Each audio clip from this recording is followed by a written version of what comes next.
How's the bacon, did you say? Oh, what a fantastic hit! Roy Keane on Haaland. Here's Sancho. Aguero! I swear you'll never see anything like this ever again.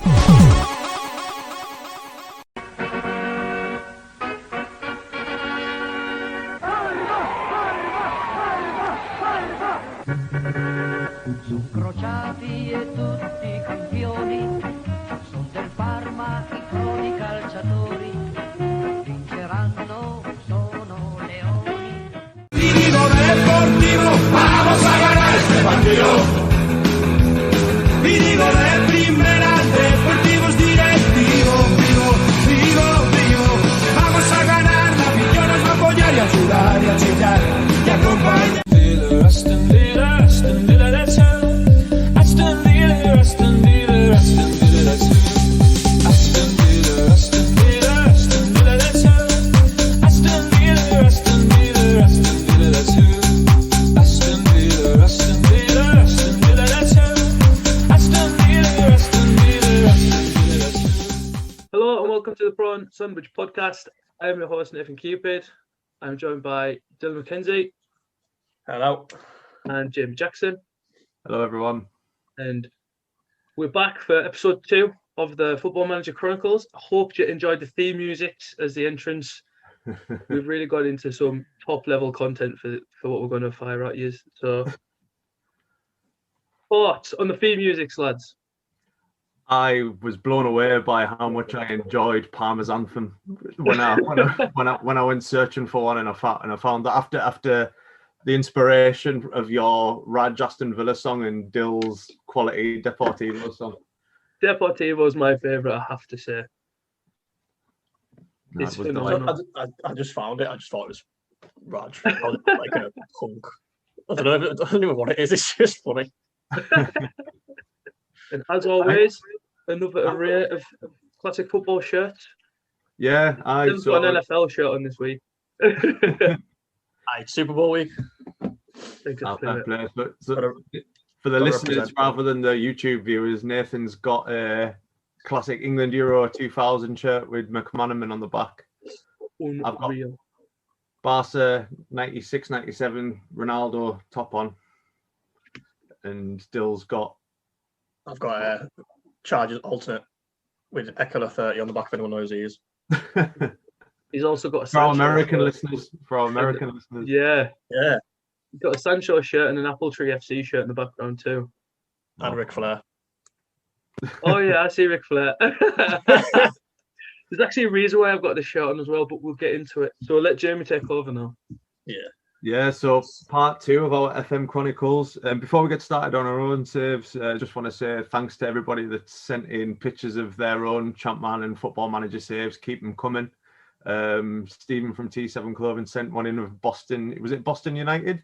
Boston United. Yeah. Love the fact João Paiva and Mike Duff were already signed. Absolutely quality. You cannot go wrong with Mike Duff on Champman 0102. Phenomenal. Bill Graham sent us one of a Crystal Palace squad today as well. I got that last night. I got that last night off him. Milan Barros up top. Yeah, for him on. That was Champman 03 or 4. Loving the variety of the games being shown. So hopefully, people just send us them. Our pure love seeing them, mate. Oh, absolutely. Me and a lad at work, Stephen McCready. I'll give him a shout because he won't let it go. He eventually pushed me into starting the YouTube channel after putting it off. But we've started one at work on the work computer on Championship Manager 4. We've got an old firm, Celtic Rangers. So busy life in the milk life. Being able to play football. Always, mate. Always. Quality. Well, quick recap. I'll start on my save first. So, quick recap from episode 1, what we got up to. We covered pre-season and that. I left it after a defeat against Fiorentina on the opening day and then a victory over Juventus, leaving myself 10th in the league as I went into September. For those, if you haven't listened to episode 1, then it's a bit mad that you're listening to episode 2 of it.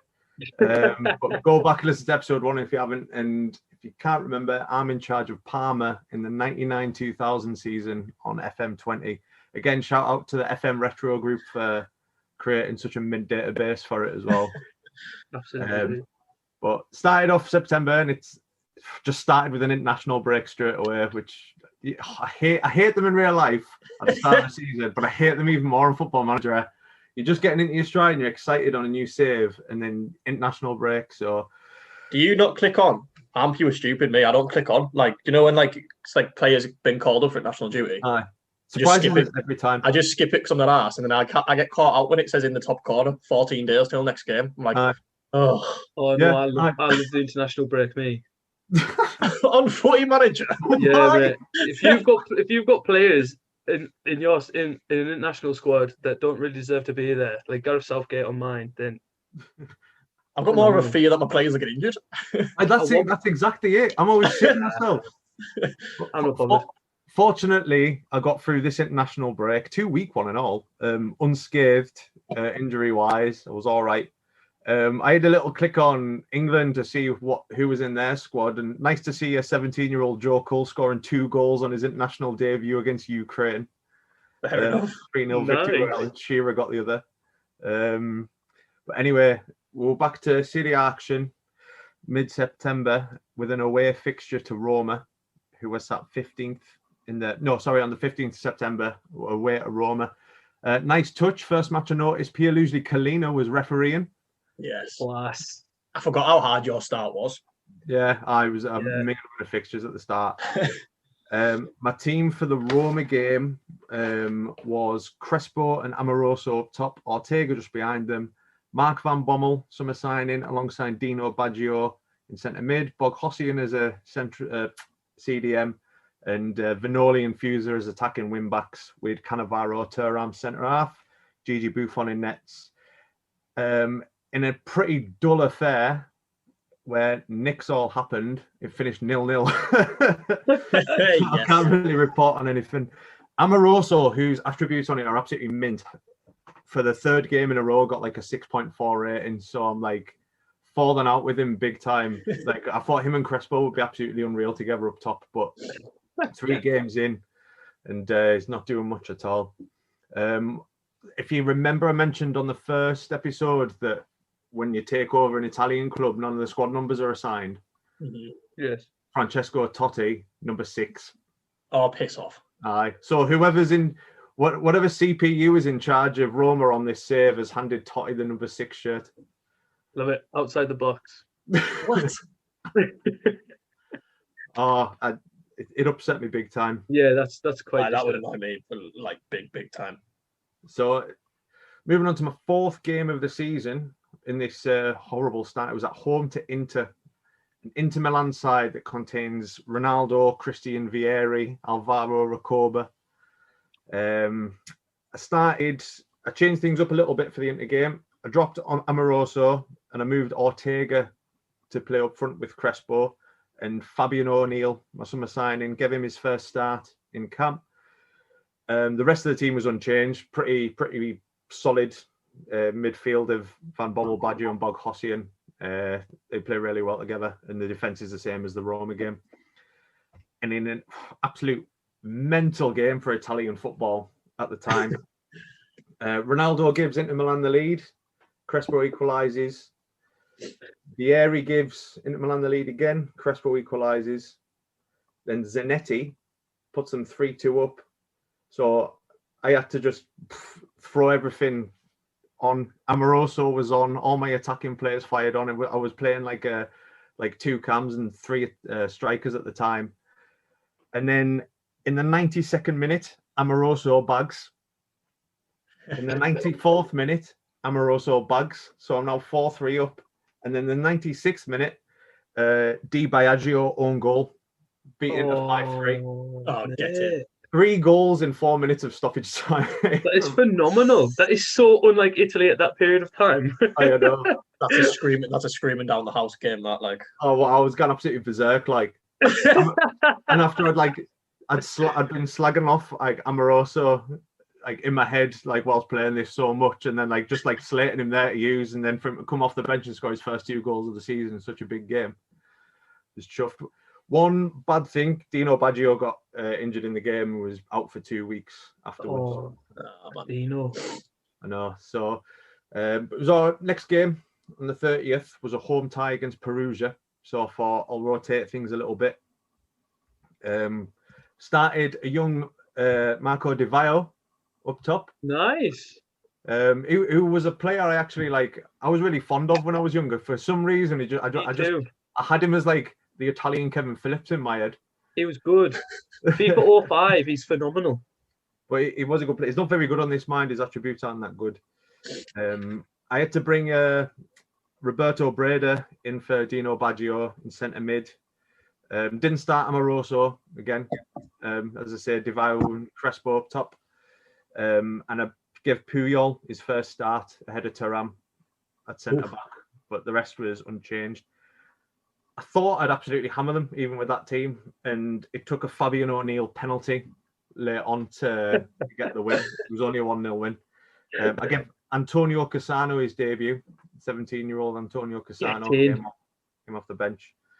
But decent, pretty happy with that month. 2 wins and a draw, can't really complain. So that's that for September. So I was 4th in the league going into October. Fiorentina were top. Batistuta had absolutely 17 goals. Scoring in every game, basically. Obviously. So on the 5th of October, away to Torino, who, when it came up with the starting 11s, I noticed had Ian Taylor on loan from Aston Villa. Okay, now. I'm good in the transfer market, like. So I started Crespo and Ortega up top, O'Neill in cam, Van Bommel and Boghossi in centre mid with Breda playing in that CDM. Brought Thuram back in for Puyol, but the rest was unchanged. Vanoli, Fuser wing backs, Buffon in goal, Cannavaro centre half. Stormed the game in the first half, 3-0 up at half time with goals from Lilian Thuram, Vanoli, and an absolute worldie from Fabian O'Neill, which went on to win 3rd in goal of the month. And then just fell to pieces the second half, and only ended up scraping a 3-2. Marco Ferrant scored for them, and a Pecchio, I don't know who that was. That was his surname though. So 3-2 victory. I checked the Serie A table and stats and that after that game. Fiorentina won 4-0 that weekend. Batistuta, 10 goals in 6 games. Yes, Batistuta. Obviously. All worldies. So that's after 5 games. 6 games in the league. So I'm 5 unbeaten. Fiorentina are top with 18 points from a possible 18. I'm 3rd. An international break's coming up again. And for some reason, you know when you get a couple of players called up, and you can just say, and they'll ask you if you want to postpone a game or not.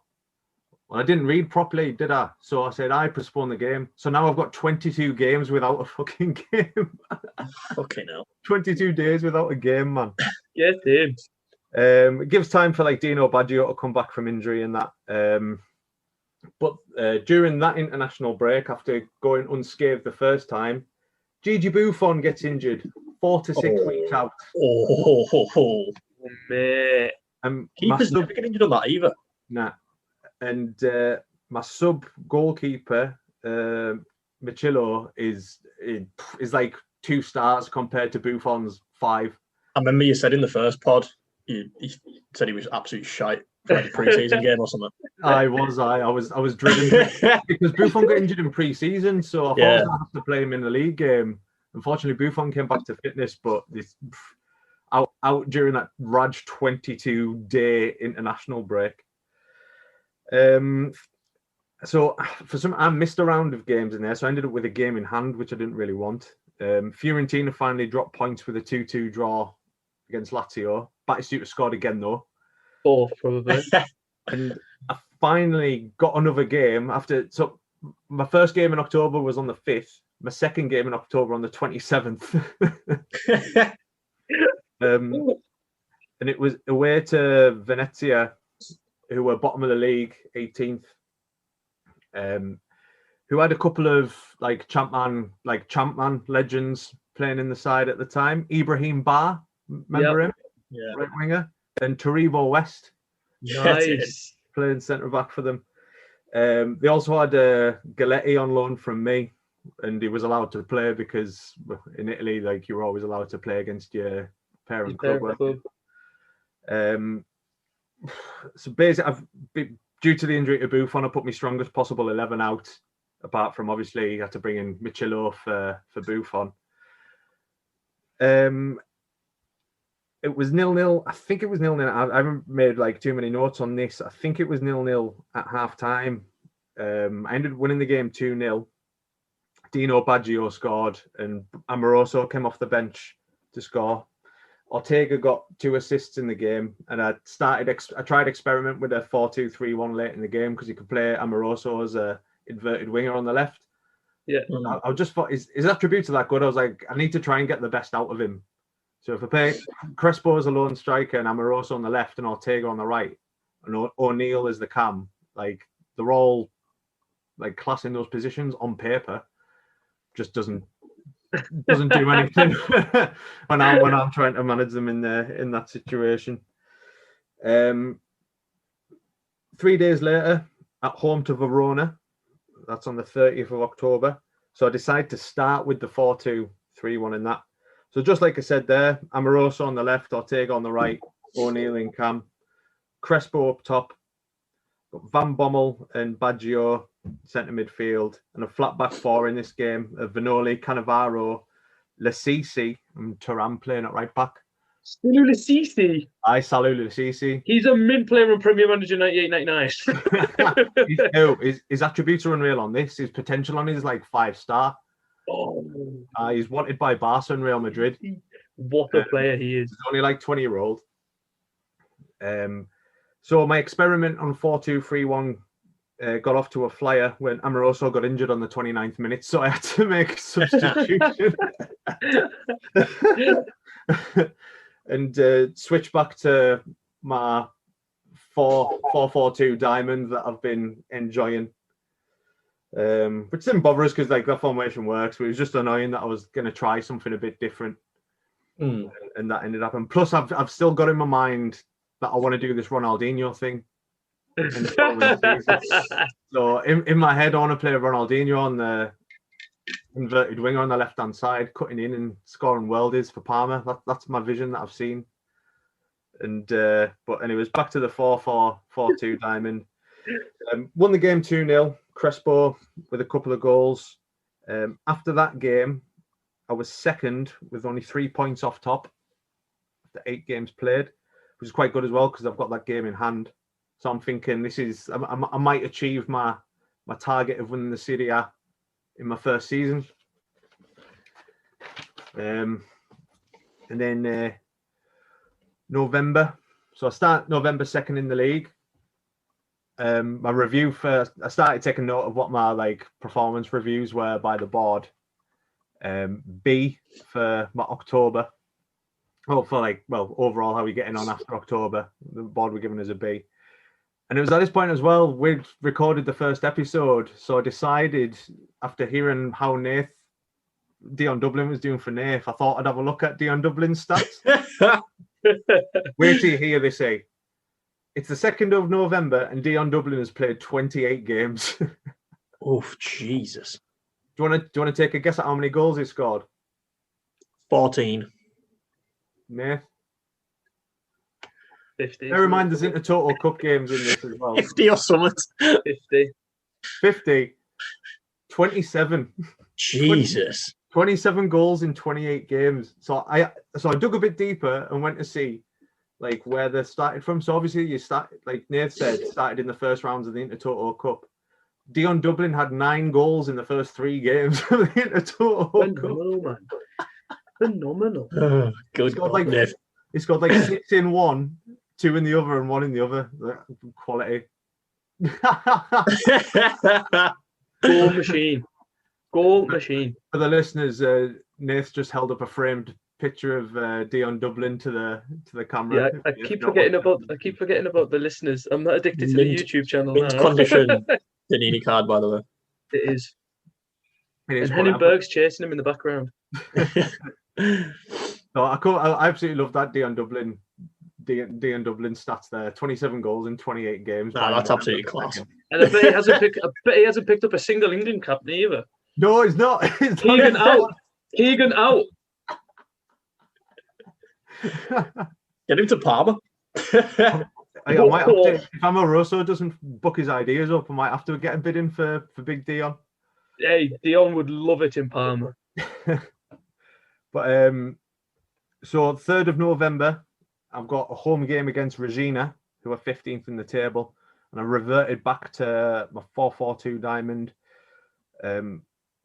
Resting Ortega, I've got Crespo starting up top with Marco Deval with him, O'Neill in Cam, Van Bommel and Baggio and Bog Hossie in my midfield 3, Manoli, Fuse in my wing backs, Cannavaro and Thuram centre half, Mikolo in goal. So Dino Baggio puts us ahead on the 15th minute. Fabian O'Neill makes it 2-0 on the 23rd minute by a penalty. It's quality on pens. Absolutely, he's ahead of. He's my number one penalty taker ahead of Crespo and everyone. He's absolutely class. He's a snip as well. I've got pure obsessed with Fabian O'Neill after this save. I went and done some research on him and he's a Raj character. Anyways, Lilian Thuram on the 64th minute made it 3-0 before Roberto Baronio pulled one back for Regina, and then Hernan Crespo on the 92nd minute made it 4-1. So I was quite pleased when, I know Whited when Buffon got injured, but Buffon got injured, and then my next fixtures were Venezia, Verona, and Regina, and there's 2 clean sheets in those first games and only conceded 1. So 3 games, conceded 1 goal. He's doing pretty well. Fair dues. It's all right, to be fair. Yeah. Fair dues, big man. So I had another look at what my rivals were doing. Batistuta now has 14 goals in 9 games after a brace against Udinese. Obviously, man. That man's on fire. Imagine him and Dion up top, man. Combined age of 60 odd, but they're banging the goals. Goals everywhere, man. Because of my goalkeeper issue, I was having to, when they just regen a keeper for you. Yeah. And they're 17 and they're the worst attributes known to man. Well, I had to have one of them on the bench, so I was getting I was starting to really whitey that I was gonna get another keeper injury. So I brought in a regen YTS keeper as backup as well. So because I sold a keeper in the summer without thinking that I need 3 keepers. It was a total oversight. And then I was looking at my squad, right, and I was like, I want to get Puyol minutes, and I can't remember playing him for ages. And I looked, I've not played him the previous 4 games. So I was like, why not? And I had a look, and he's been on international duty at this point for 6 weeks. So I had a look at Spain's under-21 fixtures, and I hadn't had a game in ages. Why is he still away with it? Does he not play for under-20s as well? Maybe. Because I've got, it's not in my thingy. I got Armini on mine. Yeah. Come towards the end of the season, it's not a big thing in my thing. I lose him for 6-8 weeks because he goes to the under-21 Euros and then he goes to the under-20 World Cup. So I can't even get the lad minutes, and his potential is 4.5 stars. At the minute he's only 2.5, 3. So I need to get in the minutes to get his ability up, and he's away bloody dossing with the Spanish kids. I see if he's in one of them squads. That's mad. An Olympics or something, I don't know. No, I can't mind now. Looking back, I remember just getting frustrated. And then, one did I forgot to ask you. Have you 2 only got 5 subs real life, or is it 9? I've got 9 subs. Aye. What about you, Nave? 5. You got 5. Oof. You've only got 5 subs. Well, it used to be 5 in the Prem, didn't it? I did used to be 5 in the Prem. Yeah. In the 90s, so I was I would wonder how much he had. It's hard. Mint though. Anyway, so after realizing that I didn't have I wasn't playing Puyol, I thought I'd give Lasisi minutes, some more minutes as well. Now the 10th of November, I was away to Piacenza, who were 11th. Kalina was ref again, which was nice to see. Nice. Started Crespo and Ortega up top with O'Neill just behind them. the midfield three, Dynamo, Van Bommel, Baggio and Boghossian. Played a flat back four since I was away. And it was a mid-table side with Vanoli, Cannavaro, Lassisi and Thuram and Micholo in nets. Vanoli, the left back, is wanted by like Barca, Real Madrid, Man United. Doesn't get called up to the Italy squad and he's unreal. He's absolutely phenomenal.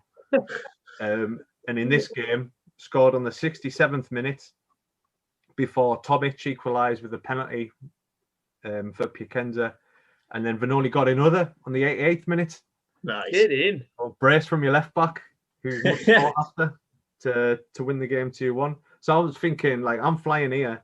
That's 7 wins in a row now. I brought on Casano for some more minutes in that game, and a young Johnny A. Montano, the Colombian attacking midfielder, Nice. who took up one of my Is that the one you didn't want? the one I didn't want. Took up one of my non-EU spaces. Yeah. So that's 7 wins in a row now. 10 games in. Second after those 10 games. Fiorentina still 3 points ahead of us. The top 3 goal scorers in the league.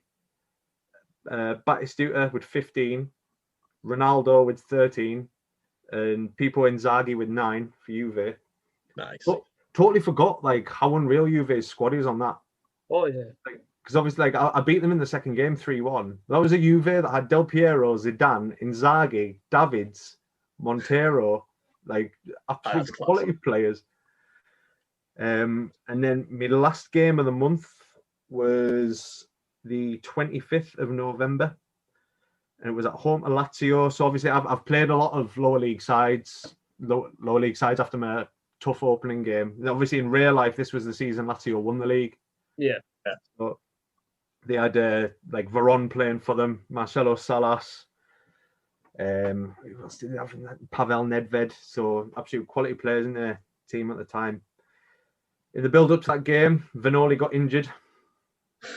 23rd, after just going a brace in the game before. So I had to play. Can you remember Michel Serena?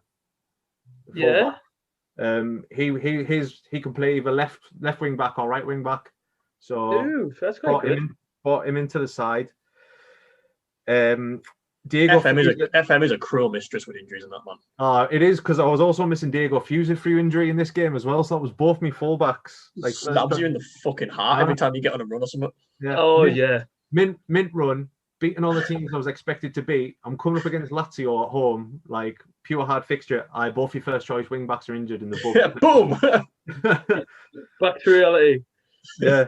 So that was the same weekend as the Milan derby. So if you want to know the result of that, Inter won 3-2 with a brace from Alvaro Recoba. Nice. Who was available on loan at the start of the season, but I opted to loan Pirlo instead. Silly boy. But I've not actually. I know I've not mentioned Pirlo. I told you. At this point, I was just bringing him on as a sub from time to time. Imagine not playing the metronome. We'll get on to him as it goes on. All in due course. But I was just so impressed with how well O'Neill was doing that. Like Pirlo on the game is a cam, so he's not getting the. Originally, like Ortega was my first choice cam. Now, obviously, I'm playing him as a forward alongside Crespo because Amoroso is shit. And I've got Fabian O'Neill playing just behind the front too. So I've just been bringing Pirlo on for him from time to time. So this home game against Lazio, who was at 8th, Sven-Göran Eriksson in charge of them, by the way. Sven is the menace. Yes. So my starting 11 is Crespo, Ortega up top, O'Neill just behind them, the ever reliable Van Bommel, Baggio and Boghossian. Just rolls off the tongue, eh? So many B's in those names. It does so well. I tried to sell Boghossian at the start of the season as well, and he's been like my best midfielder. I've had to apologise to him. That's what I like about Football Manager as well. You're like, I don't want him, and then like mint. Proper class. And then such a rotated back four. This Serena at left back, Lassisi and Cannavaro centre half, and Thuram playing right back. And like for a game like that, I'd much rather have had Cannavaro and Thuram like partner each other, and especially Vanoli after scoring a bloody brace like in the game before. Anyway, so we get a penalty early on. I totally forgot that Ortega was actually my first choice penalty taker. So watching the game, I was like, get in, O'Neill's bagging this, no bother. Ortega steps up, puts it away for his first goal of the season, so I couldn't complain. And then we concede a penalty. And can you remember Almeida? Argentinian central midfielder. Well, he converts the penalty to equalise for them. Oh, mate. Second half, Dino Baggio on the 50th minute puts us 2-1 up. Super Dino. Yeah. Juan Sebastian Veron comes back to haunt us on the 64th minute and equalises for Lazio, so it's 2s each. The little witch. Crespo then puts us 3-2 up on the 70th minute. What's going on with Italian football? Aye, only for Marcelo Salas to equalise on the 74th minute. And then I thought I'd won it on the 90th minute when Dino Baggio puts Parma 4-3 up, going into stoppage time against Lazio at home. And then Crystal Palace cult hero Attilio Lombardo scores an equaliser in the 92nd minute of the game. I tell you what, I am watching Golazzo every single week as a bear if them scores are coming in. I know, man. Imagine that. 4-4. You know what the best of it was? I was playing this, and my sister was like nearby, and she was talking to us, and I was just kind of like semi-ignoring. I was like, "He's scored here." Oh, for fuck's sake!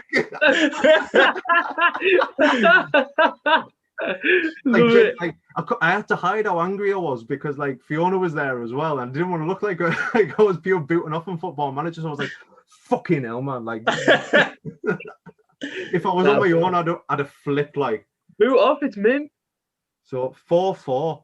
So my run of 7 wins in a row comes to a halt in a dramatic 4-4 draw at home to Lazio. And then, well, I thought that was my last game in November, and I've turned the page and I'm here. November 30th, AC Milan away, they're currently sat 5th in the league. Shevchenko's first season at them. They've got Shevchenko and Bierhoff up top. No use. And obviously the defensive Maldini, Costa Curta. Who else did they have in there? Can't remember. Kaladze. Kaladze. They had a young Gattuso in centre mid. Panucci in that squad as well. Christian Panucci. He was right back for them. And Ambrosini. Oh, Ambrosini, what and player. Dimitri Albertini. Ooh, squad. So I decided when I was looking at my team, I was thinking I need to generate some money because I didn't have much, and I was looking at who could maybe be disposable in that squad. And I thought I've got Thuram that can play right back. Lasisi is like coming on; he's been getting good ratings playing centre half. Puyol can play right back when he eventually comes back from international duty. I don't know what's happening here. Serena, he can fill in left back and right back, and Bonavaro can fill in left back and right back. So Diego Fusa, pal. Oh, right, okay. I thought you were going Cannavaro. Oh, shit myself there. Oh, absolutely not. It's when you said Thuram can play centre back, I was like, what? Oh, no. Stills Cannavaro, I'm like, game over, mate. Would not do that, Would not do that. No. Diego Fusa, I started offering him started like getting the feelers out, and some clubs are starting to generate interest. So I reckon I'll be able to sell him by January. But I'll get about 10 million for him. But he's 31 and he's out of contract the following season. So nice. 10 million will be all right. So after Ariel Ortega scores his first goal for us in that home game against Lazio, he's then injured for 4 weeks right after, of course. Yeah. It's Football Manager, isn't it? Amoroso's back from injury. So I thought I'll give him the start in this crucial away game against AC Milan.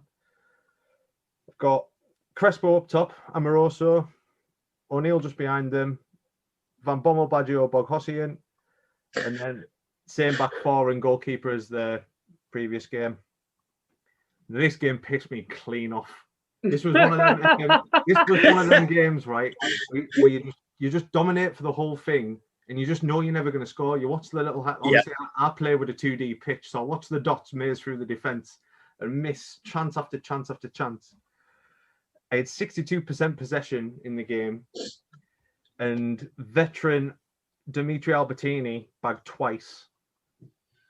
Oliver Bierhoff missed a pen, and the hand Ambrosini sent off as well. And I still couldn't, nothing went right for us in terms of an attacking perspective. Like Albertini's second goal come like very late on, and Ambrosini was sent off quite early, but it's nothing. So first defeat since the first game of the season. Lost 2-0 away to AC Milan, and that finishes off November. My performance review is now only at C+, and I am noticing I am hemorrhaging coin every month. There's like 2.7 million like down each month from like wages and that, because there's no TV money at all in Italy. Yeah, it's the beginning of the Parma rot. I know, that's what I was thinking. I was like, it's falling quite realistic. I'm gonna have to start calling players. Don't worry about it. 2 more seasons, you'll have Mutu and Adriano up top. It was another reason why I wanted to sell. I needed to find somebody that I could deem surplus to requirements and like not overly rely on. There's absolutely no way now I'd sell Boghosian in centre mid, because that midfield three are unreal. They're never injured. Like even when Baggio got injured, it was like 10 days. They're all sevens, like at least a 7 every game. So like they're set in stone. There's no way Thuram Cannavaro's going, and there's fucking no chance Buffon's going. So, I thought Diego Fusa's he's the sacrificial lamb to avoid a real life Parma catastrophe. So after 12 games, that AC Milan game was my game in hand, by the way, that I missed for that 22-day international break. Yeah. Right. So we've all played the same amount of games. The league table, as it stands after 12 games, Fiorentina top, 32 points. Inter Milan second, 31 points. Juve third with 29. Parma fourth, 26. Milan fifth, 24 points. Roma are sixth with 22 points. Batistuta leads the goal scoring chart with 16. Ronaldo 13. Christian Vieri 10. Crespo and Inzaghi joint fourth with 9 goals. Nice. Fair play. So after, I was getting so excited when I was like hammering all those shitty teams and was like second and only 3 points behind Fiorentina, but those last 2 games have brought us back down to earth a bit. Like the Milan defeat and that like crushing 4-4 draw at Lazio and Antonio Lombardo. I think it would be him and all that. Like when Antonio Lombardo got that ball at the edge of the box and I went, he's fucking scoring here. Like just because it was him. I was like, he played for twice the season before. Yeah, he was coming. You just knew it was coming. You just know. Some exciting games in that Serie A in 99-2000. Absolutely. But so to kind of summarise where I am at the minute, happy with Crespo, love my midfield three, happy with my defence when they're all fit. Even that Serena's filled in really well when Vanoli's been injured. But fucking Amoroso, like actually shite. And to be honest, I'm not too happy with Ortega either. Like he's got a few assists, but I know I'm playing him as a forward rather than a cam because O'Neill's doing so well. But we'll wait and see. I think my excitement of that I could do this in the first season is definitely like realism's hit us now. I was like, this is going to be a harder job than I thought it was 2 games ago when I was beating Regina. Reality's kicked in. Do you think you need more? Like, do you think you need more of a squad, maybe? Definitely to push on a bit because your 11's mint. I think I need like another world-class forward to play alongside Crespo. Oh, well, you know where one's hanging around. Get the next plane to Birmingham and see if I can get the Jubes in. I've heard that they enjoy percussion instruments in Parma. Like. No, to be fair, like I've started scouting South America loads because obviously at that period, like I remember Argentina won the Under-20 World Cup at that time with players like Saviola, Pablo Aimar, Diego Milito, like Boyo as well, Andres D'Alessandro, Diego Placenta, Juan Pablo Sorin. All these players are still playing in South America and they're available for pure cheap, like just a couple of mil. So that's where I'm scouting at the minute. Like I'm gonna end up fucking myself over because I'm gonna end up with about 7 Argentinians or something. They'll all get called up for a youth tournament, and I'll be relying on them all in my first team. Puyol will be playing for them and all.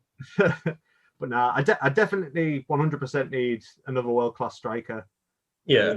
I think that's the missing piece of the jigsaw, really, is just that. Nice.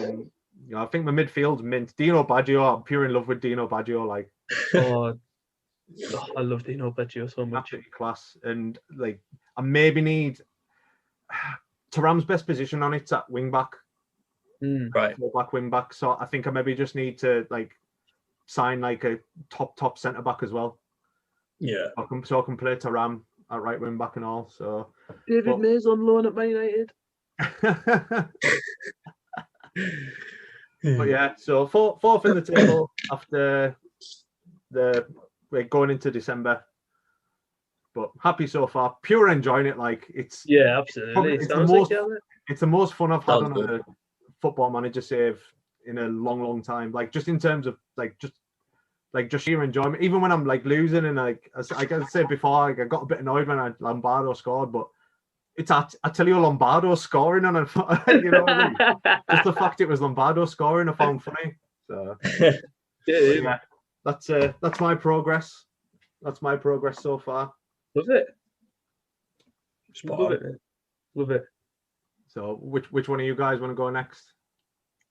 Argan, if you want. Yeah, go on. Same order as last time. Yeah, same order as last time. Continuity. Right then. Deportivo, pure in love. I'm pure enjoying it, lads. I'm like the best thing I've ever started. Just like a little recap of the last time. People listening, like my season doesn't start till my first game of the season is until October the 18th. So for me, it was like just getting signings in. So if you remember, I signed Armini, Moa, Nemecha, and White. Yeah. So September started with my discrimination of wingers continuing. Basically, for listeners, I was just selling every winger because of my formation, playing 4-2-3-1, but with 3 narrow cams. Borja Galan went to Albacete for 250k, and I can't really say it. Claudio Buevueve went to Las Palmas for 225k. Noble attempt there, Dill. Noble attempt. Well done. Right. Beauvue. Babueva. Aye, there you go. But I'm not gonna lie, right? Because they were going to like Division 2 teams, I had to shit myself thinking, oh, but I made a mistake here. Like I wasn't selling them to other Secunda B teams. They were all going to the division above, like Las Palmas and Albacete. I was like, oh fuck. But I thought, no, I'm gonna stick to what I want to try with the 3 narrow cams and see how it works, because I've never really been a fan of wingers on Footy Manager lately, the last 3 games. So on the 18th of September, got another player in, but he put him in the under 20 team. Pablo Suarez on loan from Betis. Got Pablo Suarez from 190k from Betis, 18-year-old striker, straight to the under 20s team. But the reason I mentioned it is we'll go on to it in the season. And then I loaned striker Luna Campini from AC Milan for the season, and that's my business done. That's nice.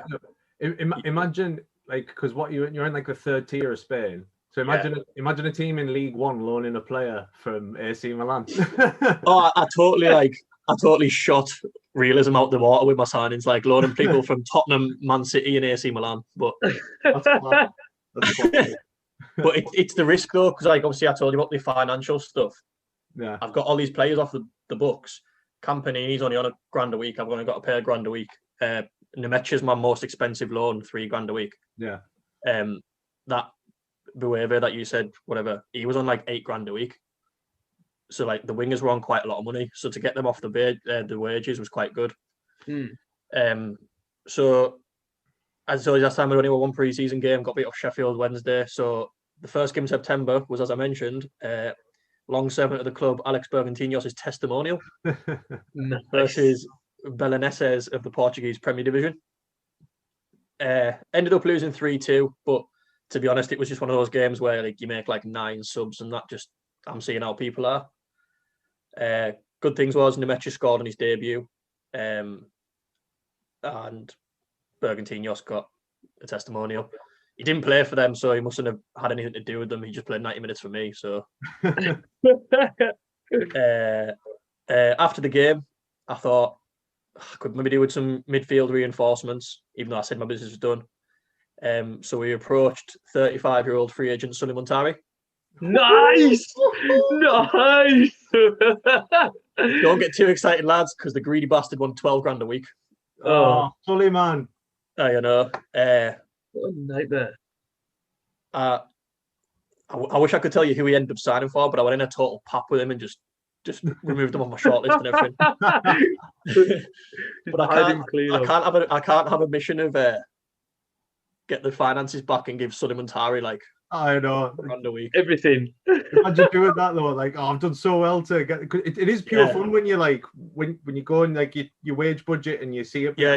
You think, oh, I've done fucking good here. I should be an accountant. And then That's the water.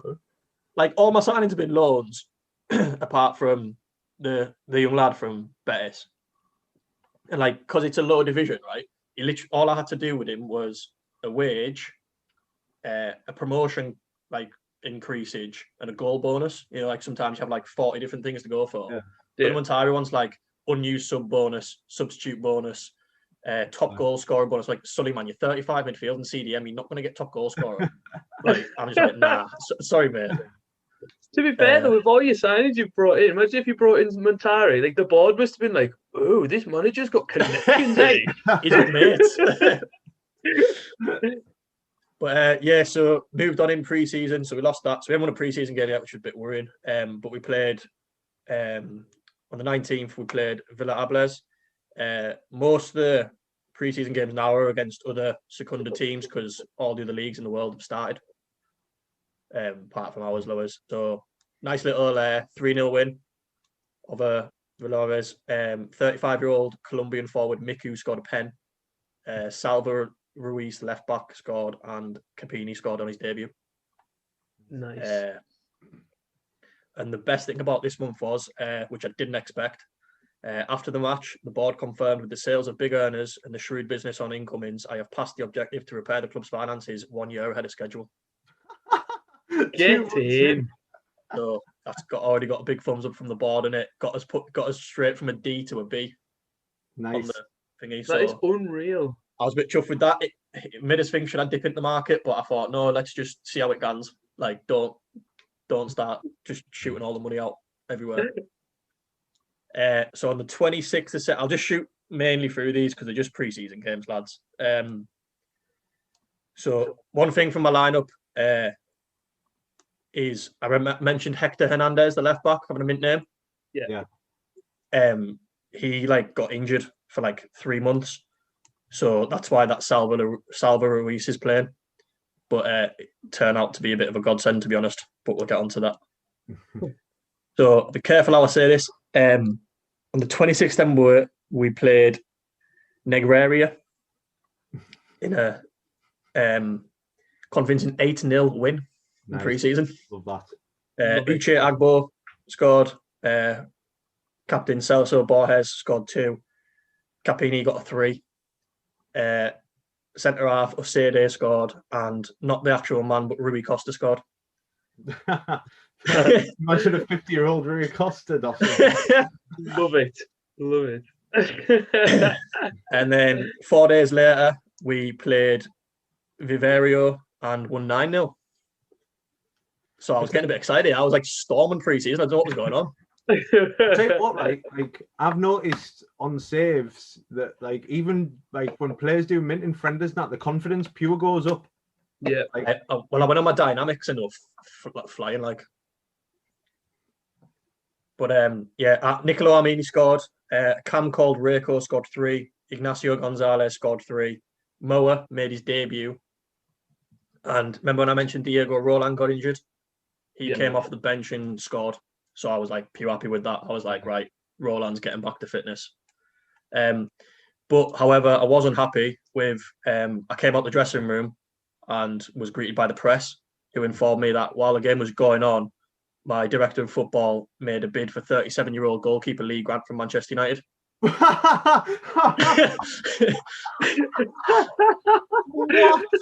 My director of football has had nothing to do with any transfer over the entire summer and thought, I need to get into the business here, and made a bid for Lee Grant.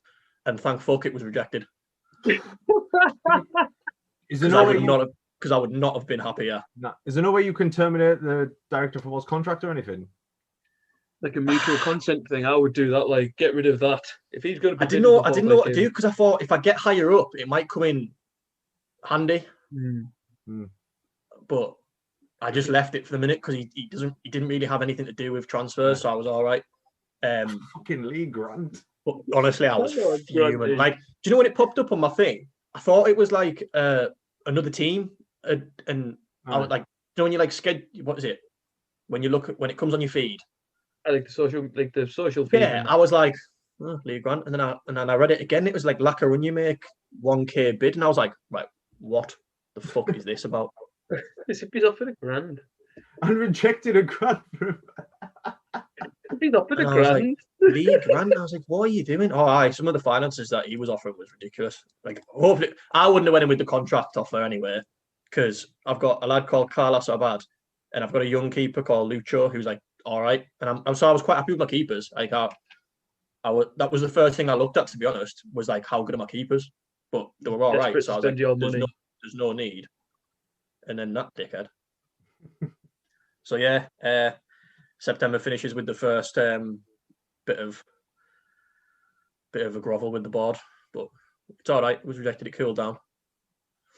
So this is when I got my first shock of the Spanish league, in which I'd read the rules at the start of October. Yeah, I had to implement my squad, and I was just going off the 25 players, blah blah blah. That's not how the case in Segunda B. Oh no! I had to finalise my squad, and you're only allowed 22 players, and of the 22 players, you're only allowed 16 to be over the age of 22. Oh my word! Yes. So how do you even manage with that, man? I managed to get it in that people that missed out were a winger called Keko, who was the only winger that I'd actually kept because he could play wing back. He could play a few different positions. Yeah. Centre back Derek Osidi, a centre mid called Yango Gandai, who's Spanish. I was like, what kind of Spanish name is that? Yango Gandai, and then a cam called the only cam to miss out, because obviously I filled my squad with cams, was Mona Muesca, but like his stats were terrible, so I didn't really care. And he was young enough to put in the under 20 squad. Yeah, that's all right. Deadline day. Lucky that though that he got away with it just about. Yeah. I had to rejig. Originally, I left out a centre half called Granero, but I didn't know he'd just been signed by the club. Like, it wasn't my signing, but obviously in real life, Deportivo had just signed him. So he kicked off, but you had like a day. Like, start of October, it tells you your squad, but you don't have to finalise it till the 4th. So I took Asadi out and put him back in just to try and keep the cool. Yeah. And to be fair, Asadi is 27-year-old. I thought he would be kicking off like, oh, I'm not playing, I want to be out on 27. He didn't even say anything. So I got away with it a bit. You're going to try and flog him? You're going to try and flog him, seeing how he's not in the squad? Well, the day that you think of your squad's deadline day. Deadline day is the 5th of October. So the only business that happened was Keko was sold to Nantes for 650k, and he'll join them in January. Yeah. Which I was happy for, because when I looked at him properly, he was on $7,000 a week as well. So the board were just like licking their lips, like, sound. Yeah, that's fine. Offer $2,000 for Lee Grant now. Yeah. More like I was like, no one tell that director of football we've sold Keko. Director of football's Lee Grant's dad. No real signings did happen. Again, around the world, like I told you last time, like COVID. Yeah. Nothing apart from Almira in the second division above me, with the busiest team on incomings. you want to have a guess how many players they signed in this window? 14. Well, I was going to say like 10, but 19 players. Jesus. wow. That is a rebuild, that. That is How a many? rebuild. 19 players. That is an overhaul of a squad. Like, Oh, I was like that.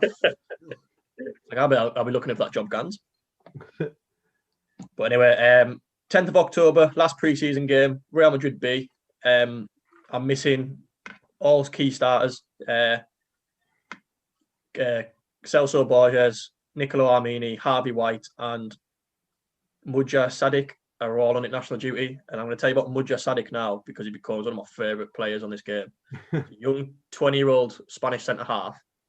And the only reason I put him in my team is he has 18 pace.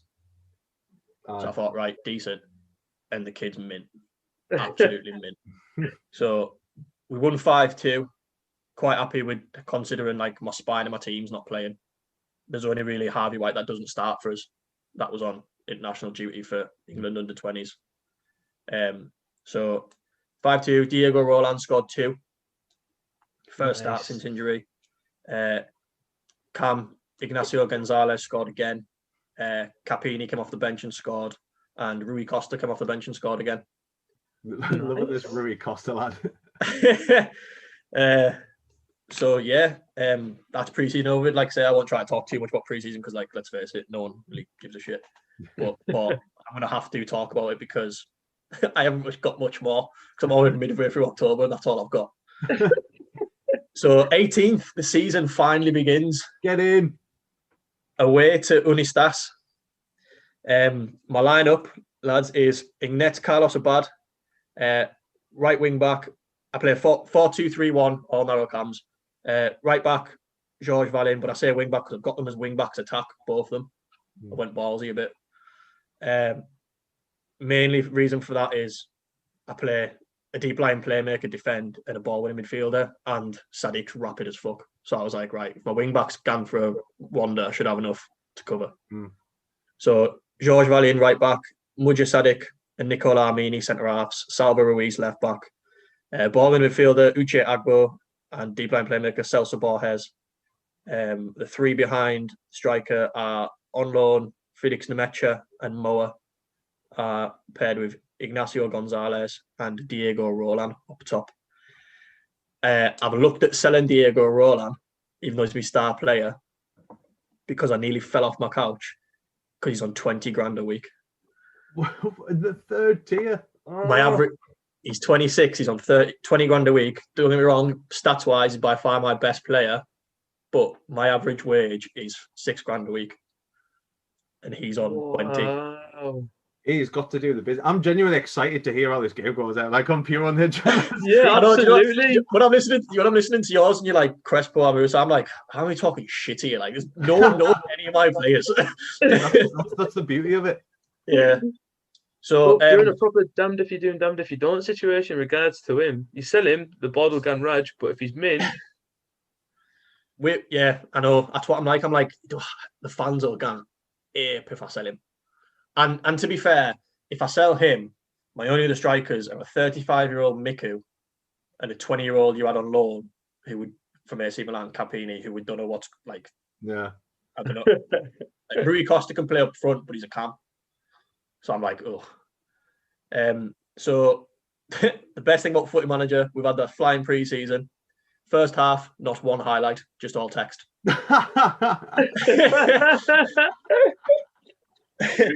It says I've had like 12 shots, but I haven't had one highlight. So I'm getting into the lads like, come on, it should be better than this. Fair enough, we're away from home. So basically finish off winning 2-0. The new formation gives us a fright because the goal scorer was actually 2 goals by deep line playmaker Celso Borges. All those attacking players. Yeah, I was like, shit. And then the bad news about it was 2 days after the game, Nicola Armini comes in, whips off his kegs and shows us his lump he's got, and he's out for 7 weeks with a hernia. So I'm mentioning that because I don't like Jay was going through his lineups and like saying the changes. I kind of try to stay.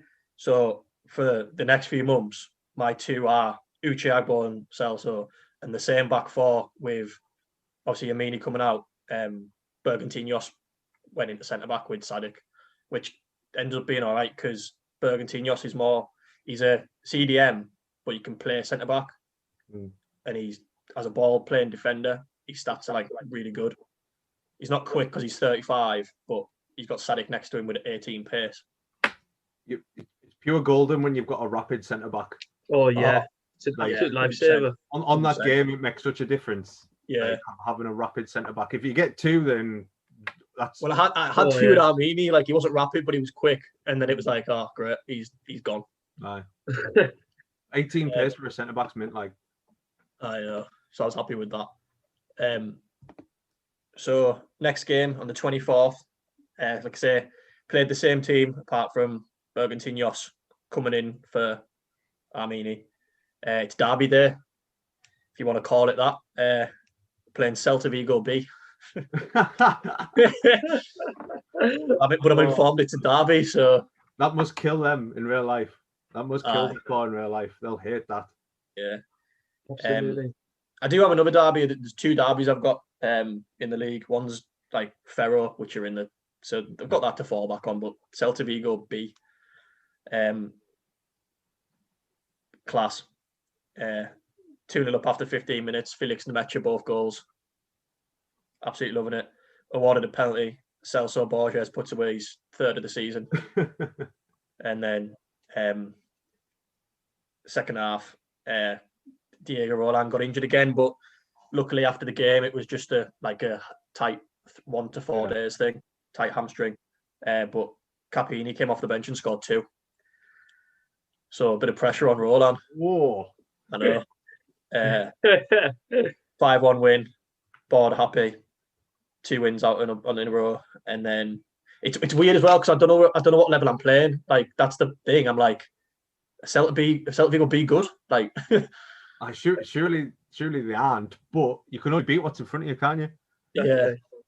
So next game is the last game in October, the 31st, Halloween. But here we go. Away to Caruxo. First minute, 50 seconds in, Celso Borges, 4th goal of the season. Man's on fire from deep line playmaker. And then tense for like ages. Like I can't lie, they put us under pressure a lot. Fair few shots. But Diego Roland steps up, comes back. I started Campini. Didn't do well from the start. Had like a 6.2. I was like, Jesus. Brought Roland on, and he got his first of the season, like in the league. So can't really complain. October finished top, 3 wins from 3. People that are near us are Salamanca and Pontevedra. I didn't really do like top goal scorer stats around the league because I don't know the players, and I didn't really want to hear it. I'll do that in hopefully future seasons if I get there. But I didn't want to like bore, but we don't know that. Just as long as you're doing your own club stats. Yeah, I'll do my own. Like say somehow Borges is top. I would presume with 4 goals he'd probably top scorer in the league at the minute. But bit of a shock there from the deep lying playmaker. That's quality, man. So November starts straight away. Absolute kick in the bollocks. Felix Nemecha is injured in training, out for 6 weeks. So as always, I've got a lad on loan who I didn't sign. He's on loan in real life called Jose Lara. He's on loan from Sevilla. He comes into cam for him, and so his stats are all right. So I'm not too bad. And the best thing about it was the 3 cams I was playing had a little bit of imbalance because they're all right-footed. He's left. No, that's good. So I moved Moa into like the more of the centre, directly behind Roland, and played, kept Gonzalez on the left and put Lara on the right, so cutting and stuff. So on the 8th of November, just getting up in front of the note, we travelled to Zamora, which I quite liked. Big Bobby. And Jose Lara on loan, first start, shows his frustration at the manager by scoring a first half hat-trick. Wow. So I'm just sitting there, happy but a bit tense, like, oh, fuck me. Why have I've played this kid for about 20 minutes of the season, just bringing him on like here and there, and he's just bagged a first half hat-trick. I'm like, oh, Jesus. Tevez is like...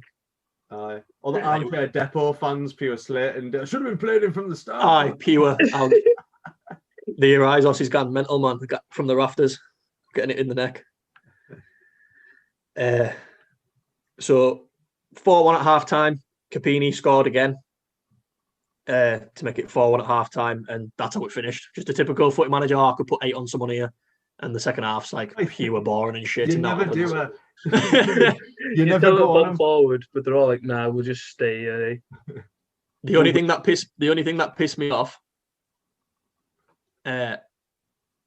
4-1 win. Zamora had one shot on target to win in. I was like, there you go. There's footy manager. But, a big thing for us at the minute, lads, which I'm like really like pure happy with.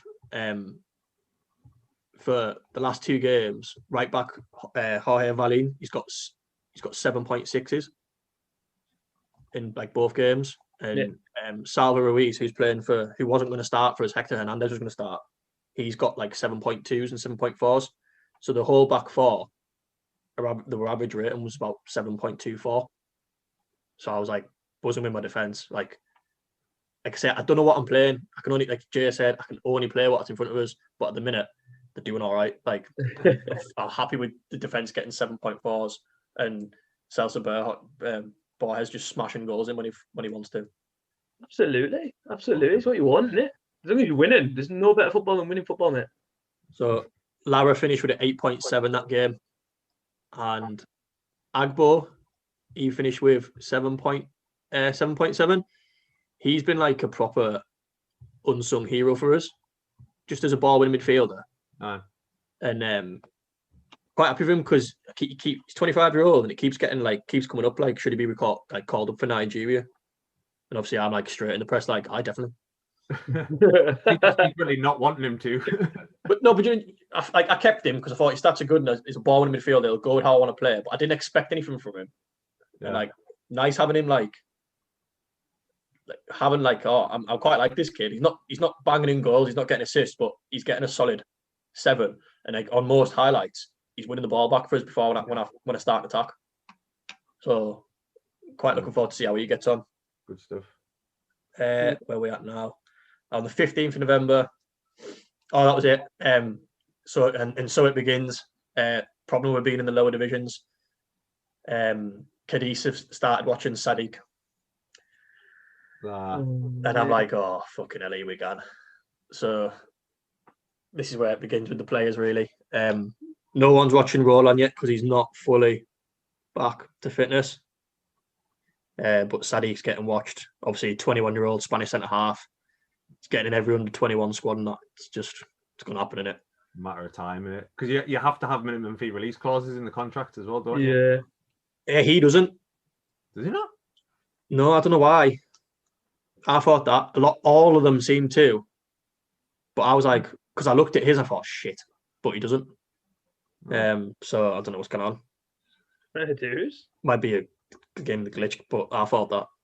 But on the 15th, we travel to Guayajero, bottom of the league, and we just put the peasants to the sword, 2-0. Right back Valin scored, and nice to see. We're awarded another penalty, but I'd already took Celso Borges off, and I was like, oh, well, Roland, I'll take this. No, upstepped young Englishman Harvey White to get his first goal of the season. Get in. And then I went on his stats for. I'll have a look at little Harvey, see what he's doing. His pens are 16 with like 17 composure. I was like, wow, oh, stick him on everything. It's like 12, and he's not scared of anything. But yeah, Valin 7.4 again, goal. Agbo 7, Lara 7.2, still in for Salva Ruiz, 7.7. Can't complain with the defence at all. Wow, great start that. Absolutely. So then, 22nd November, first blip of the season, first drop points. Pure boring, 0-0 away at Salamanca in third place Salamanca. So I'm not going to get a lie. When I was like beating teams, so when I beat Guadalajara, I thought this could be a piss. This but it was quite nice to be brought down back to earth with a 0-0. Like, and to be fair, say Guadalajara were bottom, Zamora were like 12. Like it wasn't hard. Like I was beating teams that I'm supposed to beat, I think. So first game up was Salamanca. They're in second. 0-0. Pissed us off, but like I say, can't win them all. Kept us 5 points ahead of them. So like at least I didn't lose, but it meant that Ponteverde won and they went 2 points behind us. Oh, so you're 2 points clear at top after that game. Yeah, I'm 2 points clear at the top, but I've got one more game left and then I'm done. 29th, and like I'm pure happy that this game was in November so I could talk about it. You probably heard of the team. So to end the month, we hosted Compostela. Oh yeah, I had a Compostela save once on TM 102. And it's my favourite game of the season so far. And I'm just gonna say it now. It's arguably my favourite game I've ever played on Footy Manager. Wow. Just for what happens, it's just total bullshit, but it's class. 10 minutes in, Salva Ruiz comes up from left back, wins a pen. Celso Borges, 5th goal of the season, 1-0. 20 minutes in, Salva Ruiz again gets down the wing, another pen. Sergio Borges, sixth goal of the season, 2-0. 41 minutes, corners whipped in. He's all over him, ref. Pen, 3-0. Celso Borges. No way, man. 53rd minute. Ref, that's a pen. 4-0. No way, man. Celso Borges. And then 89th minute, own goal. That's fucking unreal, man. 5-0. Oh no, sorry, I've got it mixed up there. The third goal was the own goal. So 10 minutes pen, 20 minutes pen, 41 minutes own goal, 53 minutes pen, 89 minutes pen. Celso Borges, all 4 goals, all 4 pens. I was laughing my tits off on the couch. Dog was looking at us like, "What are you doing?" 4 pens. I've never had that. I have played so many versions of this game dating back to 1997, and I have never had 4 pens in a game. That photo is definitely gone on Instagram. when we put the photos up. I love the fact he converted all 4, man. Well, I was like, he's gonna miss one. Like the first one, when you get a Footy Manager, you just think, he's gonna miss this. Yeah. Especially with I know you've noticed it on 20. There was that glitch where strikers and that just missed pens all the time. Score a pen. So he scored it, and then he scored the second. I thought the hat-trick one he was going to miss, bang. And then the 89th minute, I started to even think to myself, why have I left him on? Like, he's got a hat-trick, but I've still left him on 89th minute. He's not letting any of the strikers have it. He's still stepping up. What you want, man. Confidence. So he finished with an 8.9 rating. Tell you what was funny, lads, I didn't really notice. I was only making 3 subs. I can make 5. I've been making 3 all season. I can make 5. People fucking up. And not getting minutes. Like, I've only got 3 subs. So, like, the only subs I've been making were really, I bought Ignacio Gonzalez on. No, I've got a cam called Reiko. I know I haven't really mentioned him yet, but I do quite like him. He gets decent ratings. He had a 7.1 because I think he won the last pen. Ignacio Gonzalez off, Agbo off. That's why Borges probably played the whole game, because I brought Harvey White on for Agbo. Yeah.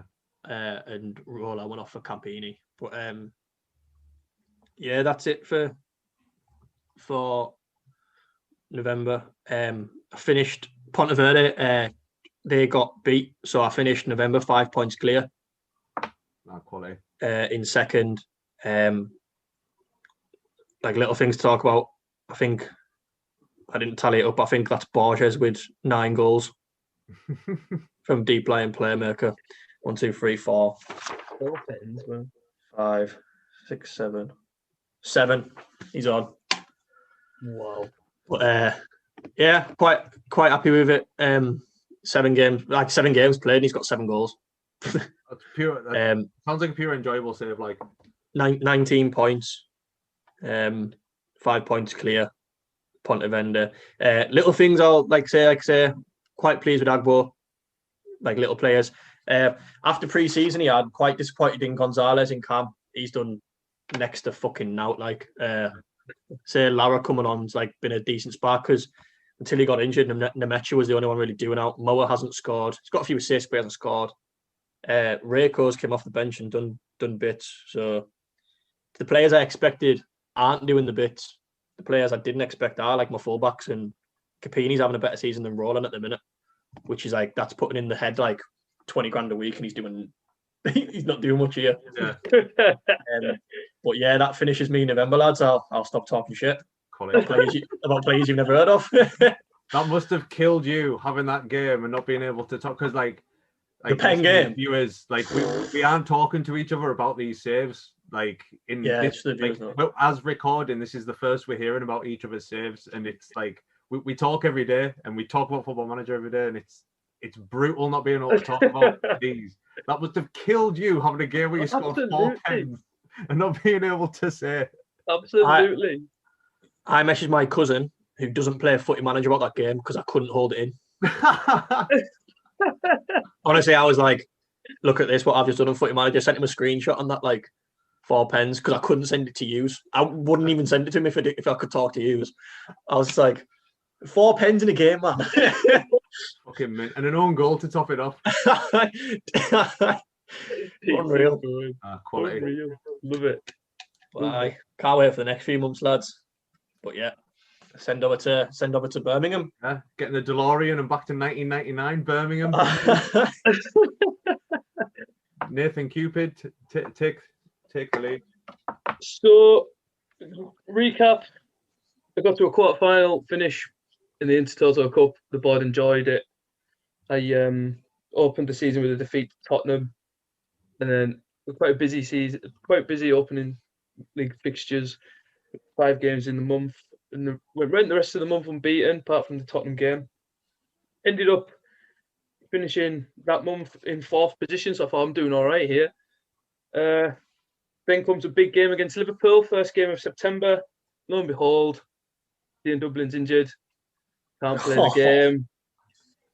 So I had to completely not completely rearrange it all, but obviously swapped him, put David Connolly in up front with Gustavo Bartelt.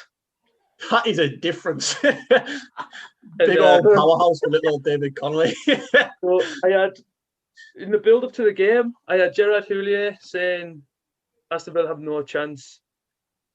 I came back and said, you don't know, we'll upset the apple cart a bit. He came back and said, mate, no chance.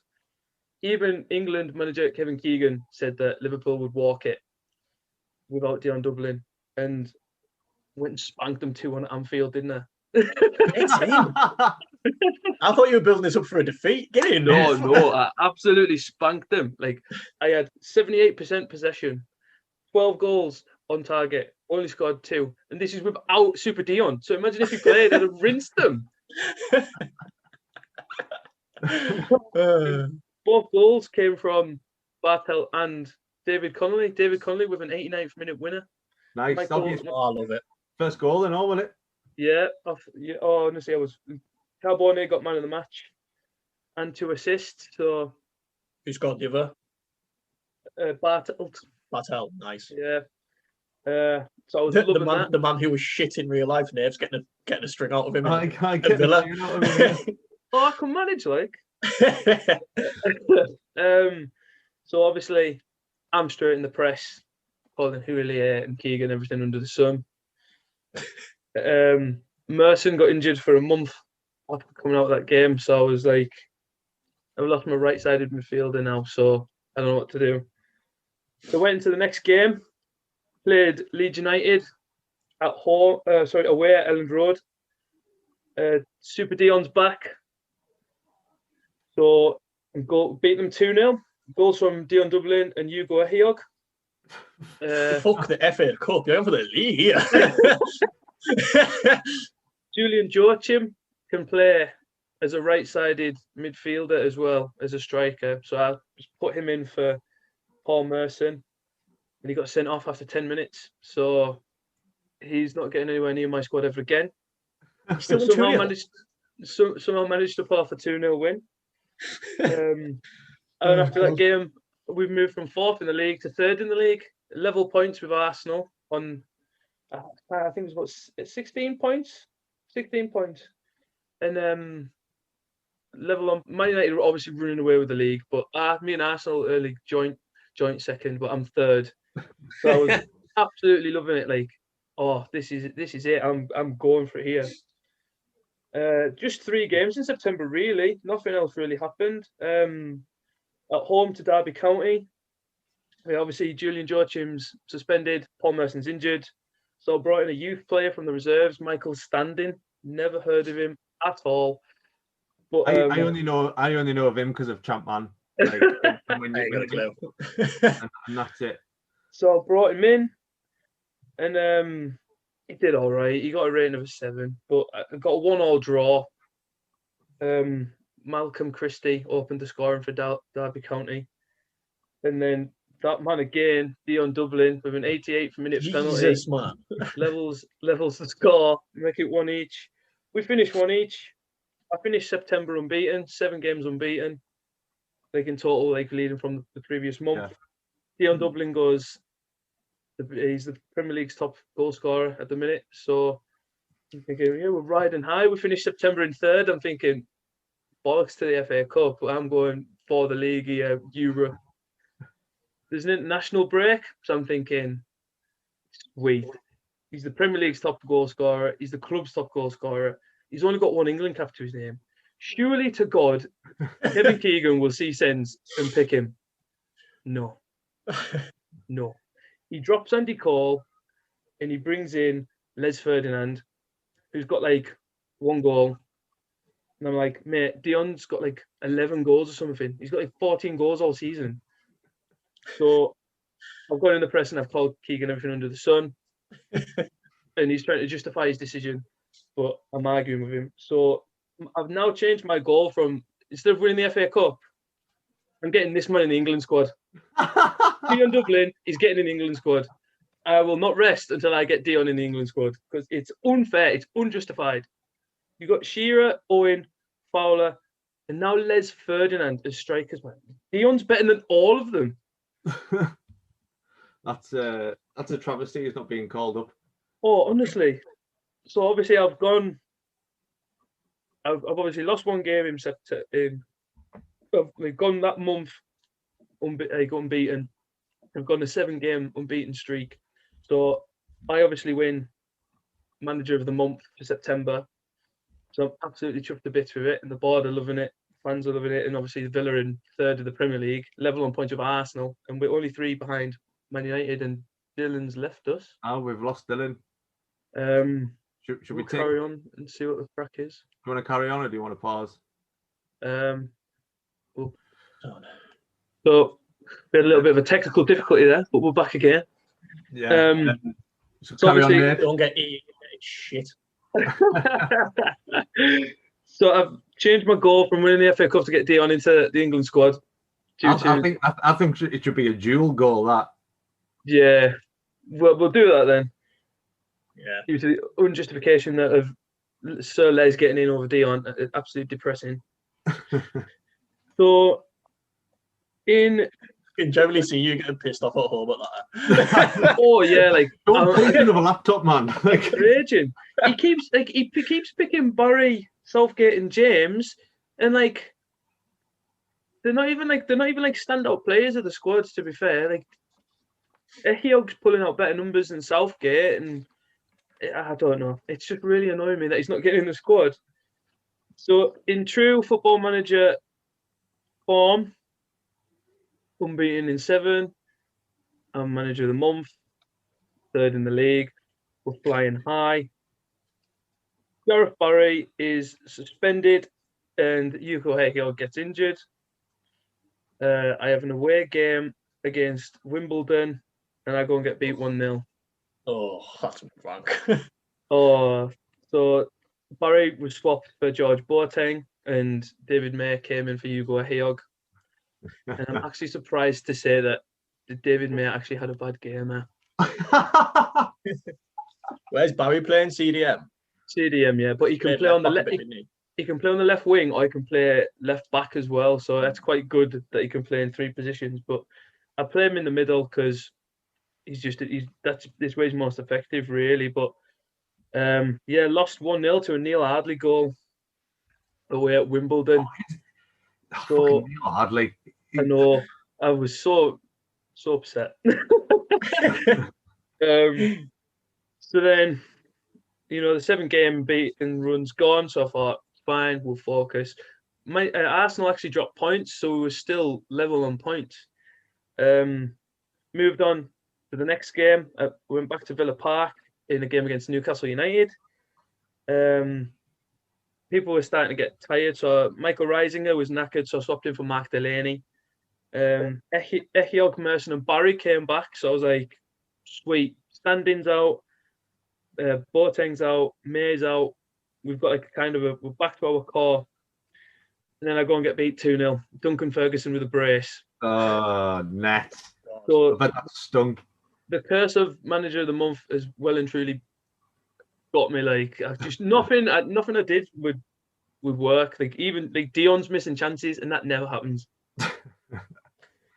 It must be because you started your season so early with the Intertoto Cup. Your players will be getting like goose around this. You need a 22-day international break. I know. I was in need of something. I was questioning it. Like, I was like, why is he not scoring goals? You know what I mean? Like, and then we came to the conclusion that he must be trying to flip a property in Birmingham or something. Something's on his mind. So then we moved on and we go to a managerless bottom of the league, Leicester City. We played them. A bit of a system change. Hugo Echiog still a bit lacking in fitness, so I took him out and I gave Olaf Melberg a Premier League debut. Nice. 21-year-old Olaf Melberg a Premier League debut. And we go and win 3-0. So I was like, come on, we're going for it. 3-0. Goals from George Boateng, which I was surprised at. Carbone scores a pearl of a free kick. Left-hand side of the box, but he puts it in the right-hand corner. Like, oh, Benito, what a goal. And Dion is firing again. Scored again. So, obviously, I'd lost 2 games in a row, so I dropped from 3rd to 7th. Then, obviously, that 3-0 win took us back up to 3rd, joint 2nd with Arsenal. Both of us are on 19 points. Man United are on 22, 27 or something like that. I can't remember. But I'm back 3rd. And then, away game at Hillsborough against Sheffield Wednesday. Gareth Barry's injured, so I brought in Ian Taylor because George Boateng's I know he's scored, but like he's just knackered and garbage for some reason. So I brought in Ian Taylor. Thought, you're an old mush. You know how to play the game. I'll give you a go. And go and get a 1-1 draw. I was winning 1-0 for 85 minutes. Dion Dublin scored off a corner, like the dude's back. And then Giles did build.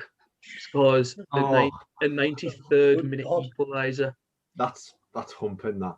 So at this point, the noose is coming. Like I've had such a good 2 months, and then I've just been absolutely rinsed. Like 1 win in 1 win in 4 games, man. Like not good at all. So we have a team meeting. That's early on to be able to team meeting that. Mate. We're in a bad vein of form. To be fair,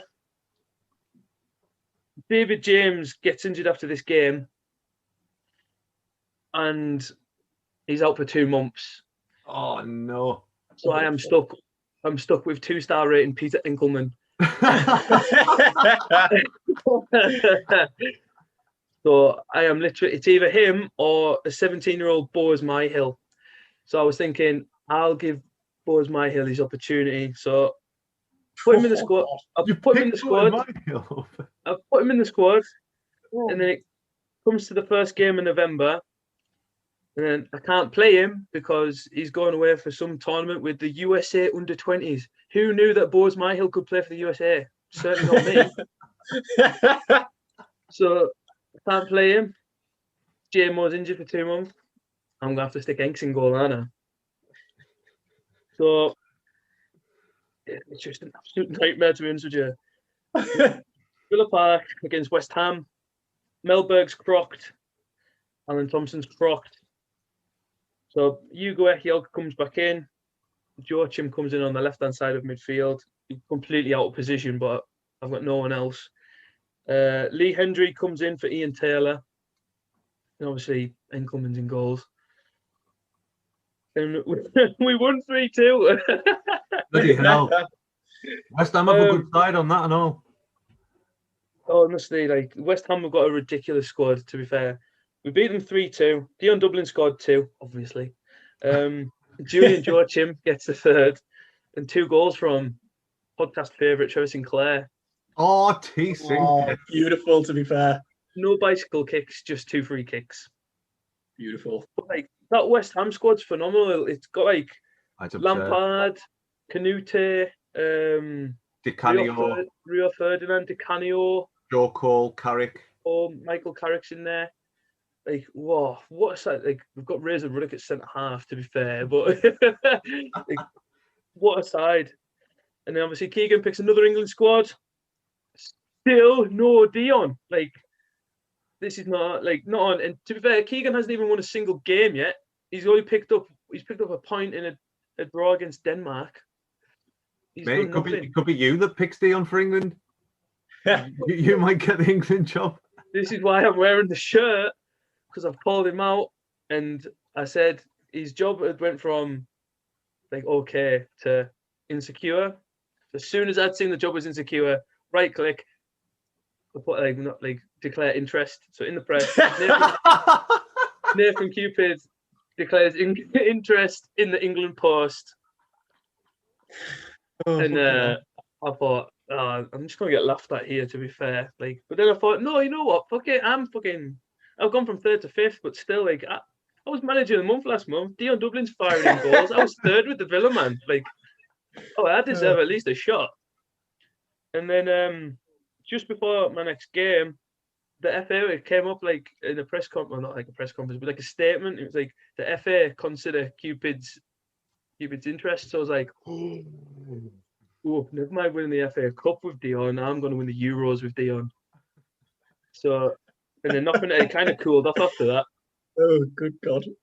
So then I go up to the northeast again in an away game against Sunderland, a bit close to the heart. And I hate playing something on Football Manager than what you use if you've ever had to do it. Aye. Oh, it wasn't nice. It wasn't nice. Like, I wanted to win, but at the same time, and then it was Sunderland at that kind of time. I got beat 2-1. I took the lead with Benito Carbone, and then Quinn and Phillips go and score. Kevin Phillips scored an 87th minute winner. So heartbroken to lose again, but if you're going to lose to Quinn and Phillips, then fair enough. You know what I mean? Southgate got injured in training, so that was good. So he's not in the England squad no more. So there's a chance that David May could get in.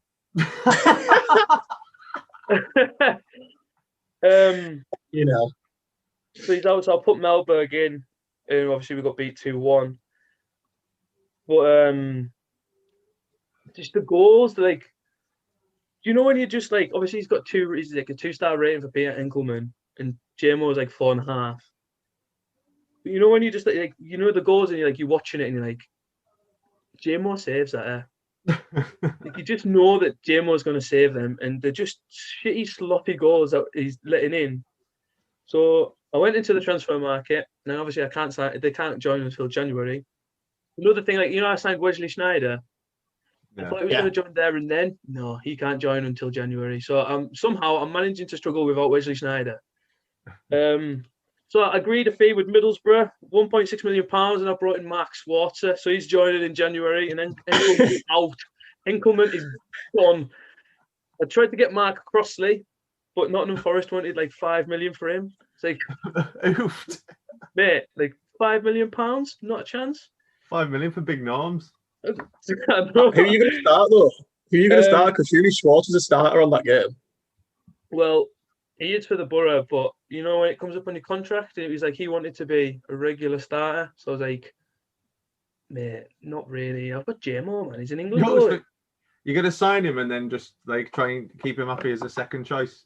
Well, I put down as like he'll play regular. Obviously, he's not going to play regular, but I brought him in anyway. So I've told a little white lie to Swarty, but you know, JMO's still injured, so he'll get game time. Yeah. I also sold Ian Taylor. Ian Taylor went to Middlesbrough for a fee of 4.2 million. Yeah. I was like, that's a nice little income. So that's coming in the January. That's coming in the January. So that kind of leaves me with Boateng, Barry, and Hendry for like central midfielders. Yeah. But like Alan Thompson's a bit skewy at left wing. But Hendry can play out on the left wing, which I've never heard of ever. But Lee Hendry can play out there, so he's been playing out there quite a lot. So I went into the market and I tried to sign Owen Hargreaves from Bayern Munich. Yes. You can he's only worth 65 grand. I put in a bid for 110 grand. No, we want 38 million pounds. Okay, now. Yeah, I've got like 4. That's not. I tried to get Jonathan Green in from Man United. Not having it. Man United want 20 million for him. Tried to get Michael Carrick from West Ham. West Ham wants 60 million for Michael Carrick. Are you having a day off? And then I tried to go for Jimmy Bullard, and they wanted 20 million for Jimmy Bullard. So I'm like, I am not getting any of these players that would make at least some form of impact in the middle of the park. So I went to Ipswich and signed Matt Holland for 200k. So I've got Wesley Sneijder. I quite like it. I don't know why. Me as well. I feel like I shouldn't, but I quite like it.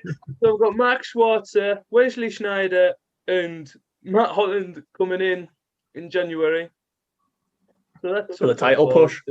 No. Yeah, absolutely. We're going to put this. Hey, if you want to win leagues, you've got to go and buy players like Matt Holland. Get yourself to Argentina, son. That's where you want to go. Honestly, man. So then I had an away game at Stamford Bridge against Chelsea. Still no Southgate. Still no JMO. Go and get beat 2-0. Gianfranco Zola with both goals. You literally cannot stop that man. You know what I mean? It's another one you can't really complain about there, can you? No. Like, oh nah. I'd stuck Olof Melberg on him. Like just move, just follow him. Nah, not at all. At this point, I'm still like we're worrying about the fact that Dion's not scoring, but like I've got David Connolly I've brought in, not scoring. Bartel's all of a sudden just dried up. So I'm kind of like struggling for goals. So I went into the reserves and checked to see like who was the best, because obviously if you watched episode 1 or listened to episode 1, you found out that I had signed a 15-year-old Dean Ashton. So I thought maybe Dino could give me something that I need. And no, my coaches were like, no, don't take him up. But Darius Vassell's on fire, so I thought I'll give Vassell his debut in the Premier League. So we play Bradford in the last game of November, and we get a 1-1 draw. Vassell does all right. He gets the assist for Carbone, and then Andy O'Brien scores a 90th minute equaliser.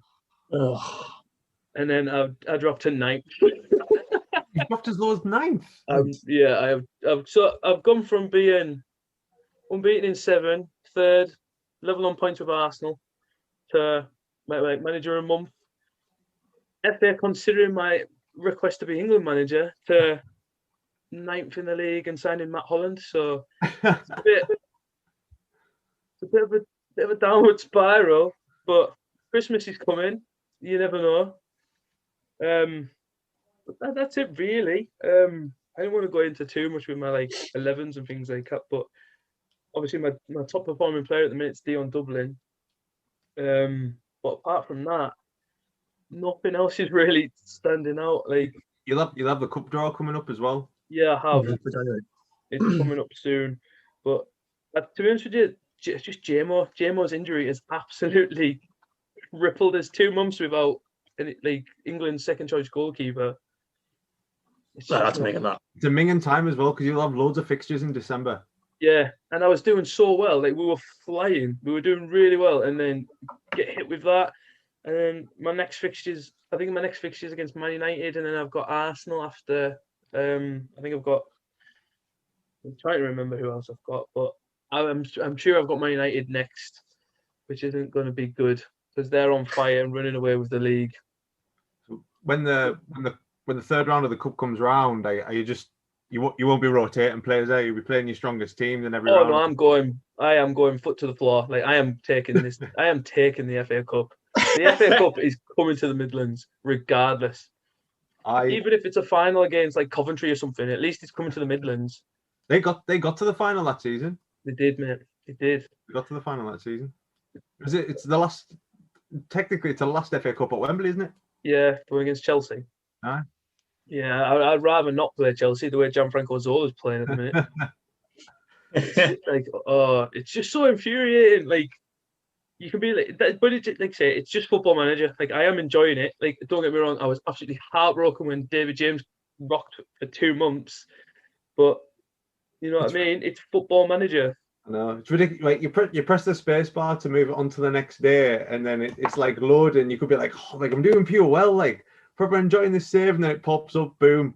Like you said, David James out 2 months. Or it was me, Buffon out 4 to 6 weeks. No, for fuck's sake. It's just annoying. Shit things as well. For me, Armenia, hernia. Fuck off. Why? There was on Champman 4, the really glitchy one, the 0203.